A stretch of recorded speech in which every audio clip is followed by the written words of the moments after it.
So, we're finally awake. No, we did not take a break from videos. No, you do not remember any of that. This is the art of cooking.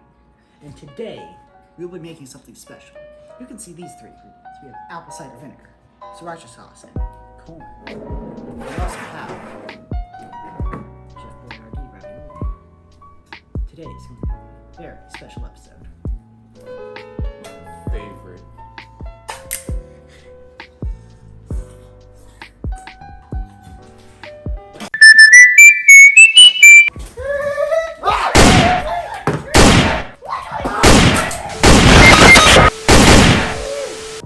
That's spaghetti sauce in my gut. Hold on. That's spaghetti sauce or gnome beans? I have no idea. Hold on. Well, Oh, hey. Well, we have 2 dead gnomes.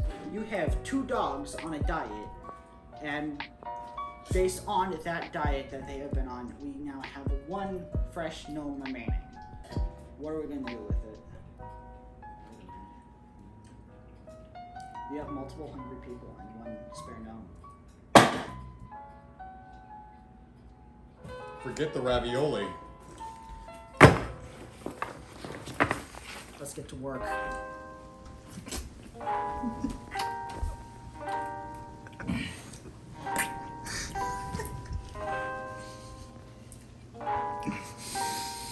Alright, let's get the chicken legs. Yeah. Get its legs in. Alright, 3, 2, 1. Dude, it's thick. Is it gonna work? Hey, and let's try to sit it up. You take one side, I take the other. Okay. Yeah. Okay.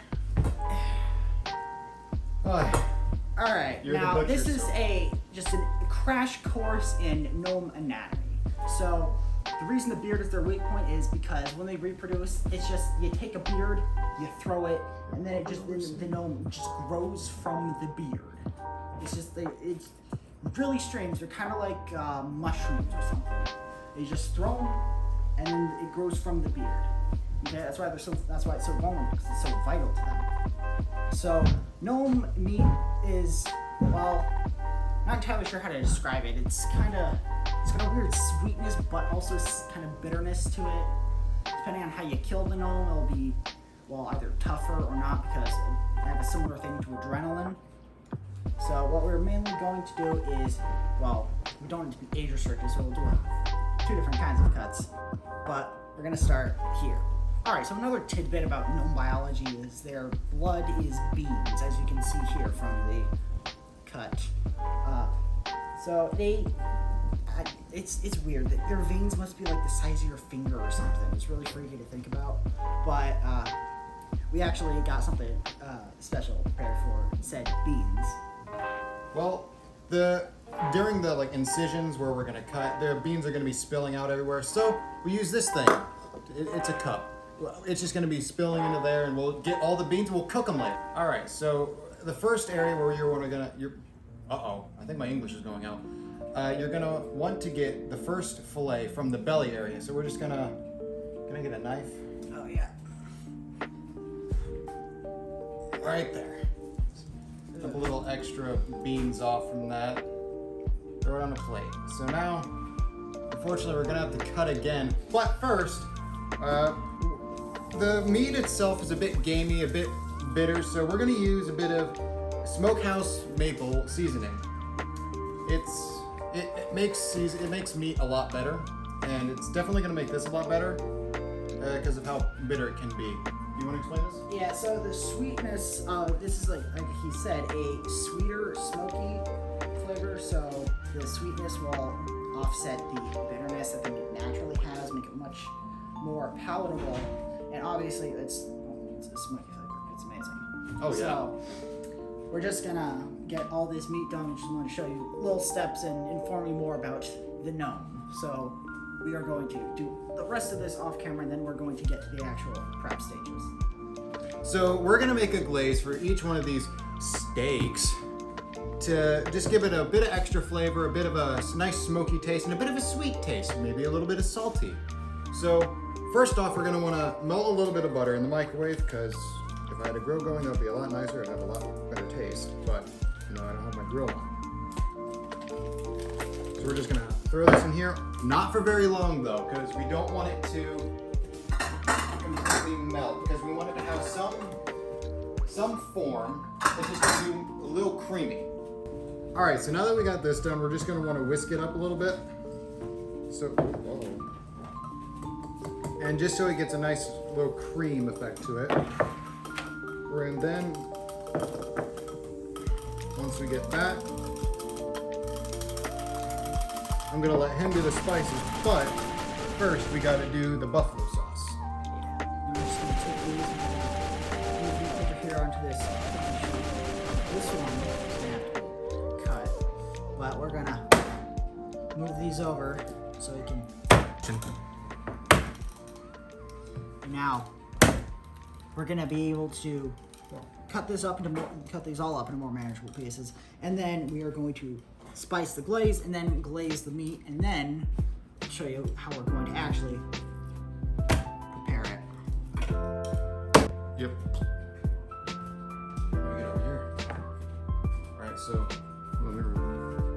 All right, so once you have the butter and the barbecue sauce mixed up together, you can add in a little bit of honey if you want to. We went ahead and did so just have a little bit more of a glaze. But now we're gonna add in a few extra spices that are just gonna go on the tops of the steaks. So we'll let him go ahead and do that.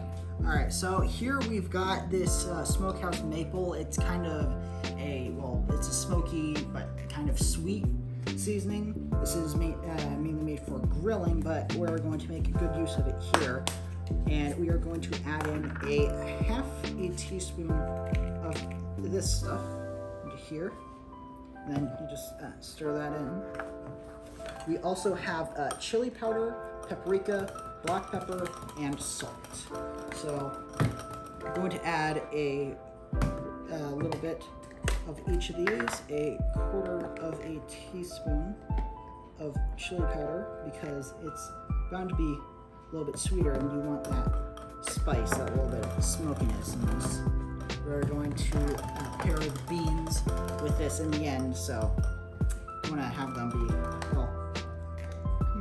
complementary. There we go, that's the word.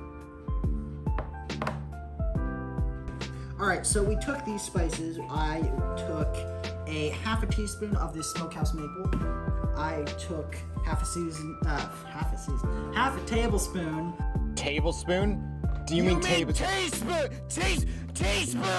Teaspoon! No, I mean tablespoon, you moron! It is a teaspoon, not a tablespoon! A teaspoon!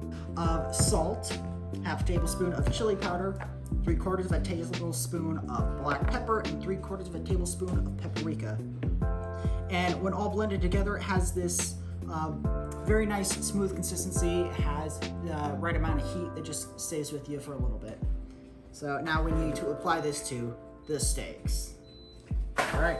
Well, first, before we actually glaze them, we're gonna wanna just cut up this piece a little more, just because it's a bit of a bigger piece. Forgive my very dull knives. These aren't the best knives, and I'm trying to get my parents to invest in more, but Yeah, I still we're live kind with of my broke parents. You at got the a problem moment. with that? Speaking of beef, actually, in 1986, there was a new disease discovered. There was a new kind of disease as well, a prion disease. It's called mad cow disease because it infected, cows. It was a strange kind of disease because instead of just making the animals sick, it ate their nervous system. And their nervous system began to just degenerate and fall apart. And that led to, as you could guess, not good things, particularly differences in behavior, like becoming more aggressive or paranoid or whatever. And they found out that it was actually because they were using dead cattle that had just died, or parts that couldn't be used for meat. They ground it up and put it into the cow's feed to save on actual grain and hay to buy for the cows, because that stuff is expensive here. So what actually caused it to spread was the cows eating the infected nervous system of other cows. Prion diseases are just proteins that make up every part of your body, but one of them is just bent slightly the wrong way. And that one will bump into others, bend them the wrong way, and it's just like zombie pinball at that point. It just cascades into, well, your brain ends up looking like Swiss cheese. There's actually just holes in the brain.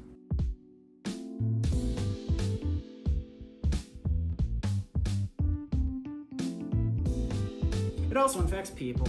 All right, so now we're moving on to the glazing portion. So what you're gonna want to do is get a good portion of the glaze onto your brush and just start glazing and get a nice even layer on each stage. Then, once you get a good layer on one of them, you take it and flip it, you get a good even layer on that one.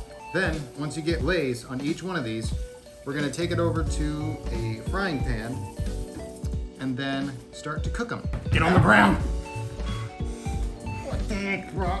Simba. Good. I don't like monkeys!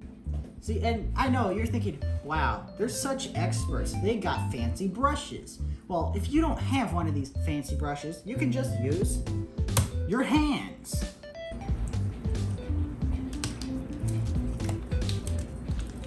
Can you cut, please? All right, as you see here, we took the skillet, I put it on a relatively low heat, and we took some of the remaining glaze. Oh, probably should mention that. Don't use all of it. It's very excessive. And we put it on the bottom of the skillet as a coating. Now we're going to just put it right in there. Just let it sear. We're gonna do about 5 minutes on each side. It's gonna smell really good. Okay, now you see here, it's been about 5 minutes. I'm going to flip this small piece. If I can, yeah, there we go. You're gonna want to use tongs because if you use a fork to do it, you'll end up piercing the flesh and then like letting the juices out, and it won't be quite as good. If you take a look here, look at that meat. Look at it. It's beautiful. All right, so what you want to do is once you spend like about 5 minutes on each side, or if it looks like it needs some more, then you just do that, and then you want to move it over to a separate dish, and you want to cover it with a pot lid if you can to keep the heat in. That way, you know, once you're done with all of them, first ones will still be warm and delicious.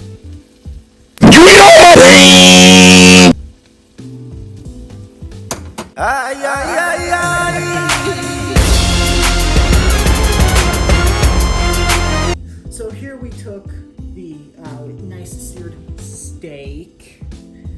Stupid nose. We used the beans. Don't run out. They're waste not time. They're perfectly good beans. And we paired it with that glaze, you can see, and we just added a nice side salad. You can really do whatever you want with this. We just chose salad. A little bit monochromatic, so add a little more color, a little more freshness. Altogether pretty good. Now we should taste it.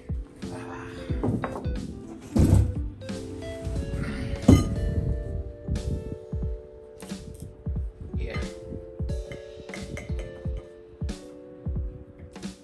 Oh, nice medium burn.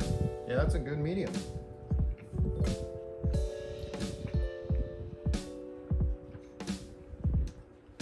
That's really good.